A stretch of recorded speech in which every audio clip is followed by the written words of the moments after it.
Да.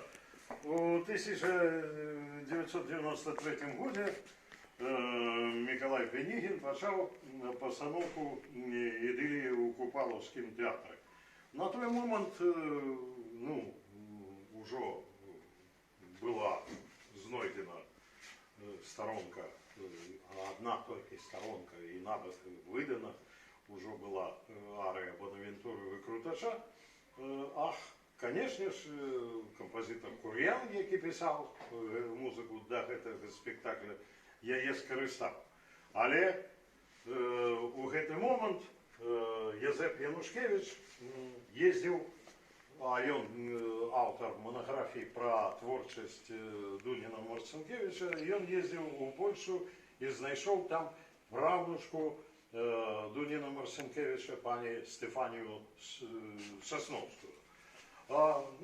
Розмовляють вони, про все, і раптом Стефанія Сосновська бере гітару і починає співати, об'являючи при цьому номери, значить, з творів, музику до яких різні там композитори написали, на твори Дуніна Марцинкевича. І ось вона об'являє. А дякую Богу, Єзепу прийшло в голову, він натиснув на магнітофон і записав.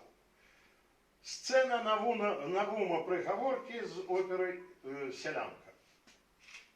І починає співати. Як пішов же наш каваль, з каваліхою на баль, дай марудно зйомний де. Коротше, кажучи, дякую Богу, Єзеп виведав ту саму ідилію о Мальті не на пам'ять.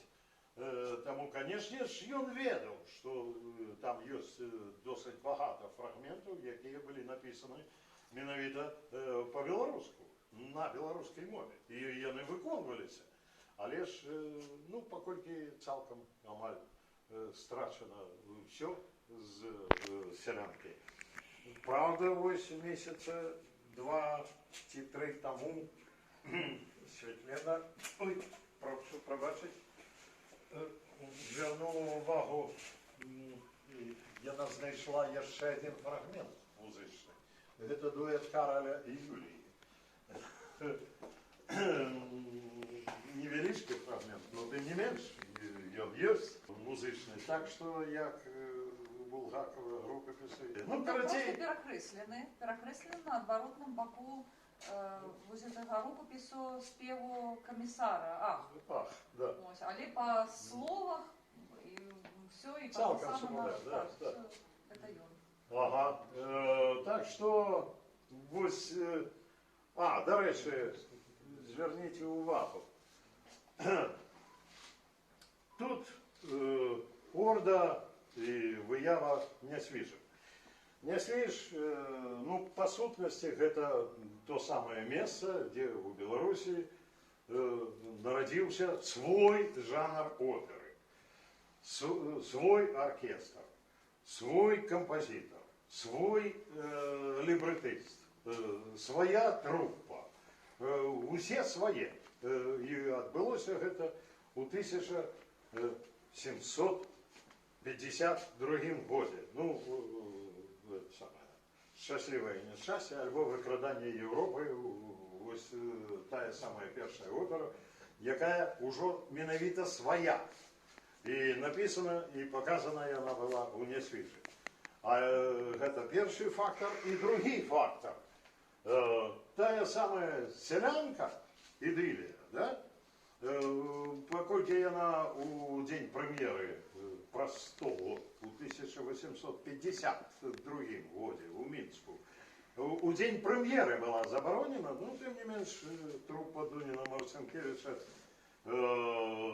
у 6 городах, я ще показувала ту саму «Селянку», у тим ліку і у Несвіжі серед тих постановок. Так що не просто так у нас ще і фігурує Несвіж на вокладці. Ми годів 20 домагалися, щоб на площі Свободи був побудований ось цей самий помник. Дунін Марцинкевич і Станіслав Манюшка. І що цікаво, я кілька разів зауважав літом.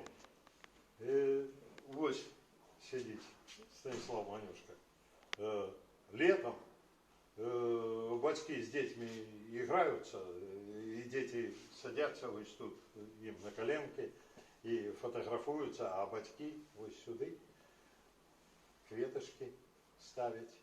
И Манюшка Амаль весь час с кветками летом. Ось уже ведают меншуки. Хто такий Дунін Марцинкевич? Хто такий Станіслав Манюшка? І дякую Богу, що менавіта там стоїть гэты помнік, тому що, ну, праз дорогу, да, на месте отеля Европа, и у 84-м году знесли будинок, у которым у сярэдзіне 19 стагоддзя адбылася прэм'ера «Ідыліі».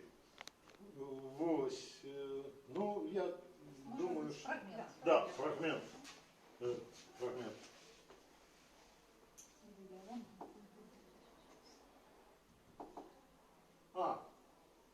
Ну давайте послухаем альбом.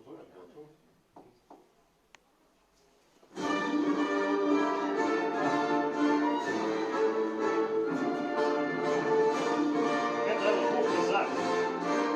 Это не видео. Моя люба, моя мила, вот что их не скосило, устало сердце мне, взяло сердце мне. Надо ладу не спыхавши, крики сердца и душу взявши, дай же мне свое, ах, дай же мне свое, ах, дай же мне свое.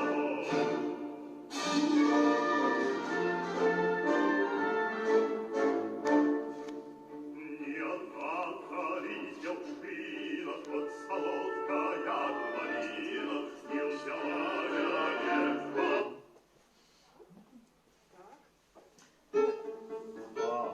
Это сцена нового. Я пошел же наш каваль, с кавалькою на паль, дай на паль, на ворот наживён идти, дай дорожки не знайде, дай дорожки не знайде.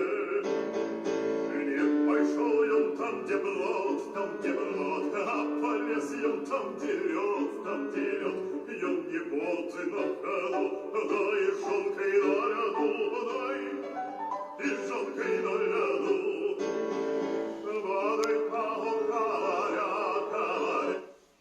Ну, ось, до речі, може бути, я не така добра знавця оперної літератури, але, на мой погляд, «Селянка» альбо «Ідилія» – це унікальна опера, тому що вона двухмоўная, білінгвальная, причым гэта не асобныя нейкія словы, але на ўзроўні сістэмы. Персонажы оперы спяваюць і размаўляюць на двух мовах.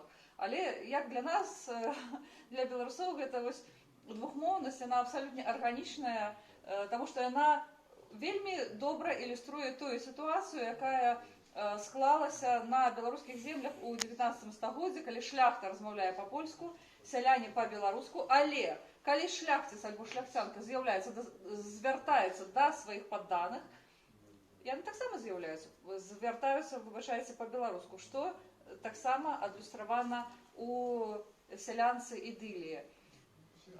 Усе яшчэ не страчваюць надзею, што дзесьці там у пецярбургскіх сховішчах сялянка яшчэ адшукаецца. Таму што ўсе нітачкі вядуць у тыя сховішчы ў Пецярбургу альбо ў Маскве, але так шукаць там вельмі складана. Але калі я вывучала лібрэта «Сялянкі», магу сказаць, што калі ўжо не здарыцца таго, што сялянка будзе адшукана, нотны матэрыял, магчыма аднаўленне, рэканструкцыя некаторых нумароў. Такім чынам, вось бачна, што фінальная сцэна пачынаецца з паланеза, і вось гэты тэкст, который ёсць у лібрэце, ідэальна пасуе пад нейкі паланез. Такім чынам,